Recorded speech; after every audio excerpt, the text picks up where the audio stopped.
రాజులు మొదటి గ్రంథము 20వ అధ్యాయము. తన యొద్ద గుర్రములను రథములను సమకూర్చుకొనిన 32 రాజులుండగా సిరియా రాజైన బెన్హదదు తన సైన్యమంతటిని సమకూర్చుకొని బయలుదేరి షోమ్రోనుకు ముట్టడి వేసి దానిమీద యుద్ధము చేసెను. అతడు పట్టణమందున్న ఇశ్రాయేలు రాజైన అహాబునొద్దకు దూతలను పంపి, నీ వెండియు నీ బంగారమును నావే, నీ భార్యలలోనూ నీ పిల్లలలోనూ సౌందర్యము గలవారు నావారని బెన్హదదు సెలవిచ్చుచున్నాడని వారి చేత వర్తమానము తెలియజేసెను. అందుకు ఇశ్రాయేలు రాజు, నా ఏలినవాడవైన రాజా, నీవిచ్చిన సెలవు ప్రకారము నేనును నాకు కలిగిన సమస్తమును నీ వశముననున్నామని ప్రత్యుత్తరమిచ్చి వారిని పంపగా ఆ దూతలు పోయి ఆ మాట తెలియజేసి తిరిగి వచ్చి బెన్హదదు ఇట్లు సెలవిచ్చుచున్నాడని తెలియజెప్పిరి. నీవు నీ వెండిని నీ బంగారమును నీ భార్యలను నీ పిల్లలను నాకు అప్పగింపవలెనని నేను నీ యొద్దకు నా సేవకులను పంపియున్నాను. రేపు ఈ వేళకు వారు నీ ఇంటిని నీ సేవకుల ఇండ్లను పరిశోధించుదురు. అప్పుడు నీ కంటికి ఏది ఇంపుగా నుండునో దానిని వారు చేత పట్టుకొని తీసుకొని పోవుదురు. కాగా ఇశ్రాయేలు రాజు దేశపు పెద్దలనందరినీ పిలువనంపించి, బెన్హదదు నీ భార్యలను పిల్లలను వెండి బంగారములను పట్టుకొందునని వర్తమానము పంపగా నేను ఇయ్యనని చెప్పలేదు. ఆ మనుష్యుడు చేయగోరుచున్న మోసము ఎట్టిదో అది మీరు తెలుసుకొనుడనెను. నీవతని మాట వినవద్దు, దానికి ఒప్పుకొనవద్దు అని ఆ పెద్దలును జనులందరూ అతనితో చెప్పిరి. గనుక అతడు, మీరు రాజైన నా ఏలిన వానితో తెలియజెప్పవలసినదేమనగా, నీవు మొదట నీ సేవకుడనైన నాకు ఇచ్చి పంపిన ఆజ్ఞను నేను తప్పక అనుసరింతును గాని నీవిప్పుడు సెలవిచ్చిన దానిని నేను చేయలేనని బెన్హదదు దూతలతో చెప్పుడనెను.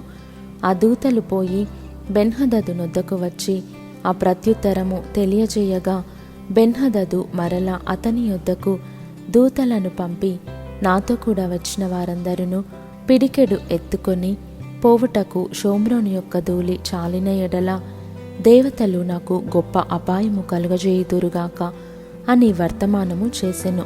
అందుకు ఇశ్రాయేలు రాజు తన ఆయుధమును నడుమున బిగించుకొనువాడు దాని విప్పి తీసివేసిన వాని వలె అతిశయపడకూడదని చెప్పుడనెను.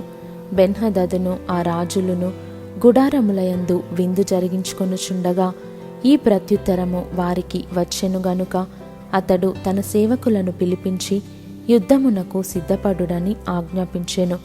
వారు సన్నద్ధులై పట్టణము ఎదుట నిలువగా ప్రవక్తయైన ఒకడు ఇశ్రాయేలు రాజైన అహాబునొద్దకు వచ్చి అతనితో ఇట్లనెను, యెహోవా సెలవిచ్చినదేమనగా, ఈ గొప్ప దండంతయు నీవు చూచితివే.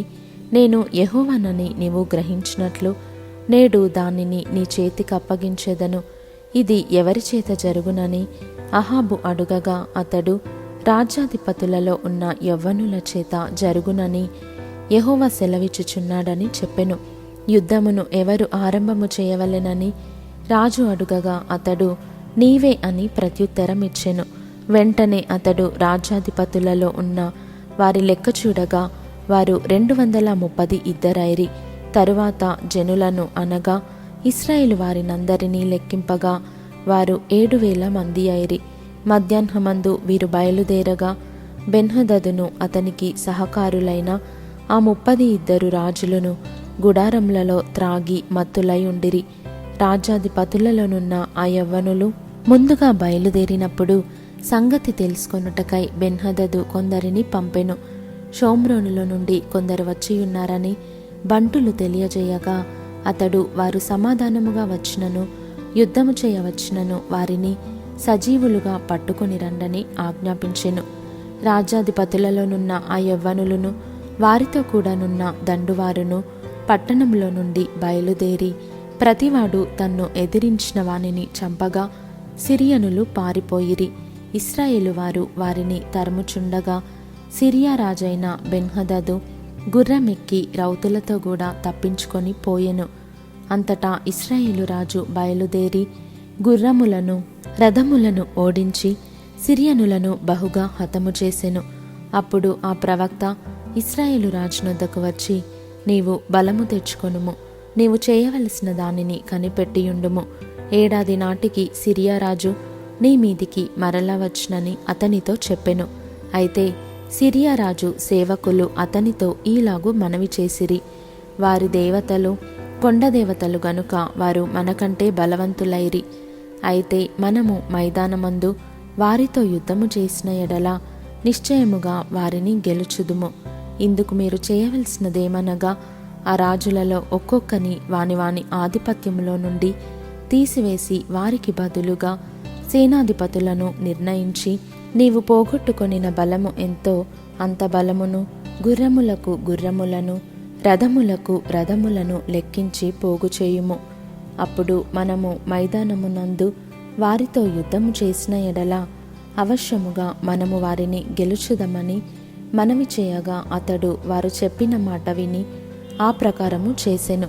కాబట్టి మరు సంవత్సరము బెన్హదదు సిరియనులను సమకూర్చి లెక్కచూచి బయలుదేరిపోయి ఇశ్రాయేలు వారితో యుద్ధము చేయుటకై ఆఫెకునకు వచ్చెను.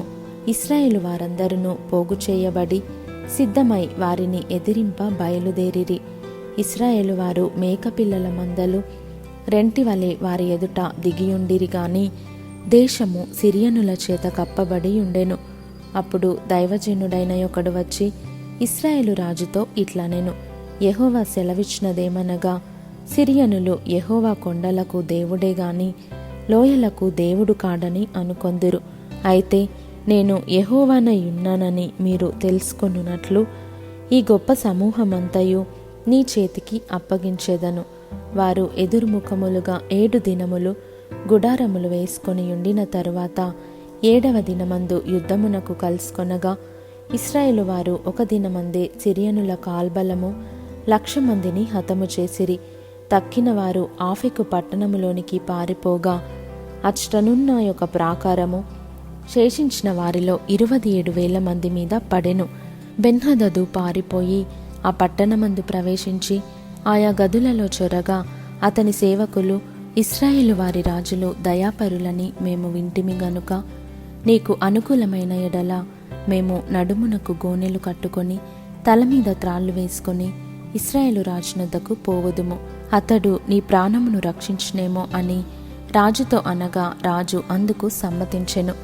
కావున వారు తమ నడుములకు గోనెలు కట్టుకొని తలమీద త్రాళ్ళు వేసుకొని ఇశ్రాయేలు రాజునొద్దకు వచ్చి, నీ దాసుడైన బెన్హదదు దయచేసి నన్ను బ్రతుకనిమ్మని మనవి చేయుటకై మమ్మును పంపెనని చెప్పగా అతడు, బెన్హదదు నా సహోదరుడు, అతడు ఇంకను సజీవుడయ్యున్నాడా అని అడిగెను. అప్పుడు ఆ మనుష్యులు సంగతి గ్రహించి అతని మనస్సు ఏలాగుననున్నదో అది నిశ్చయముగా గుర్తెరిగి ఆ మాటను బట్టి బెన్హదదు నీకు సహోదరుడే అని చెప్పగా అతడు, మీరు వెళ్ళి అతనిని తోడుకొని రండనెను. బెన్హదదు తన యొద్దకు రాగా అతడు తన రథము మీద అతని ఎక్కించుకొనెను. అంతట బెన్హదదు తమ తండ్రి చేతిలో నుండి నా తండ్రి తీసుకొనిన పట్టణములను నేను మరలా అప్పగించెదను, మరియు నా తండ్రి షోమ్రోనులో వీధులను కట్టించుకొనినట్లు దమస్కులో తమ కొరకు తమరు వీధులను కట్టించుకొనవచ్చును అని అతనితో చెప్పగా అహాబు, ఈ ప్రకారముగా నీతో సంధి చేసి నిన్ను పంపివేయుదునని చెప్పి అతనితో సంధి చేసి అతని పోనిచ్చెను. అంతటా ప్రవక్తల శిష్యులలో ఒకడు యెహోవా ఆజ్ఞ చేత తన చెలికానితో నన్ను కొట్టుమనగా అతడు అతని కొట్టుటకు ఒప్పకపోయినప్పుడు అతడు, నీవు యెహోవా ఆజ్ఞకు లోబడకపోతివి గనుక నీవు నన్ను విడిచిపోగానే సింహము నిన్ను చంపునని అతనితో చెప్పెను. అతడు వెళ్ళిపోగానే సింహమొకటి అతనికి ఎదురై అతనిని చంపెను. తరువాత మరి ఒకడు అతనికి కనబడినప్పుడు అతడు నన్ను కొట్టుమనగా అతడు అతని కొట్టి గాయపరచెను. అప్పుడు ఆ ప్రవక్త పోయి కండ్ల మీద పాగా కట్టుకొని మారువేషము వేసుకొని మార్గమందు రాజు యొక్క రాకకై కనిపెట్టుకొని ఉండి రాజు వచ్చుట చూచి బిగ్గరగా రాజుతో ఈలాగు మనవి చేసుకొనెను, నీ దాసుడనైన నేను యుద్ధములోనికి పోయి ఉండగా ఇదిగో ఒకడు ఇటు తిరిగి ఒక మనుష్యుని నా యొద్దకు తోడుకొని వచ్చి ఈ మనుష్యుని కనిపెట్టుము, ఏ విధముగానైనను వాడు తప్పించుకొని పోయిన ఎడల వాని ప్రాణమునకు మారుగా నీ ప్రాణము పోవును, లేదా నీవు 2 మనుగుల వెండిని ఇయ్యవలెననెను. అయితే నీ దాసుడనైన నేను పని మీద అక్కడక్కడా తిరుగుచుండగా వాడు కనబడకపోయెను. అప్పుడు ఇశ్రాయేలు రాజు, నీకు నీవే తీర్పు తీర్చుకొంటివి గనుక నీవు చెప్పినట్టుగానే నీకు జరుగును అని అతనికి సెలవీయగా, అతడు త్వరపడి తన కండ్ల మీది పాగా తీసివేయగా చూచి అతడు ప్రవక్తలలో ఒకడని రాజు పోల్చెను. అప్పుడు అతడు, యెహోవా సెలవిచ్చినదేమనగా, నేను చెప్పించిన మనుష్యుని నీవు నీ చేతిలో నుండి తప్పించుకొని పోనిచ్చితివి గనుక వాని ప్రాణమునకు మారుగా నీ ప్రాణమును, వాని జనులకు మారుగా నీ జనులను అప్పగింపబడుదురని రాజుతో అనగా, ఇశ్రాయేలు రాజు మూతి ముడుచుకొనిన వాడై కోపముతో షోమ్రోనులోని తన నగరునకు వచ్చెను.